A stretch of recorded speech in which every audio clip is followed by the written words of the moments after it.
সুপ্রিয় দর্শকবৃন্দ, আসসালামু আলাইকুম। কেমন আছেন আপনারা? আশা করি আল্লাহর রহমতে ভালো আছেন। যদি চ্যানেলটি ভালো লাগে অবশ্যই চ্যানেলটি সাবস্ক্রাইব করে আমার পাশে থাকুন। প্রতিদিনের মতো আজকে একটা আপডেট আমার চ্যানেলে হাজির করেছি। মিডিয়া কি কারণে আসছে সেটা আপনাদের শোনাবো। আসসালামু আলাইকুম আপু। ওয়ালাইকুম আসসালাম। আপু ভালো আছেন?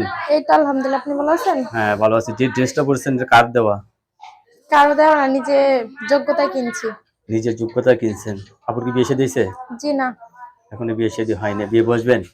জি, যদি সেরকম মন মানসিকতা মানুষ পাই, যদি আমার কষ্ট বুঝে আমার পাশে দাঁড়ায় সেরকম মানুষ যদি পাই।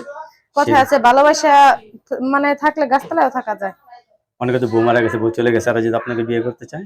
অসুবিধা কি? আমি তো গরিব ঘরের একটা মেয়ে, তাই না? আমি তো যৌতুকের জন্য বিয়ে বসতে পারতেছি না। ঘরে সৎ মা আছে, অত্যাচার সহ্য করতে না পারে একা একটা রুম ভাড়া নিছি। মানে খাওয়া কষ্ট, ভাড়া দেওয়া কষ্ট।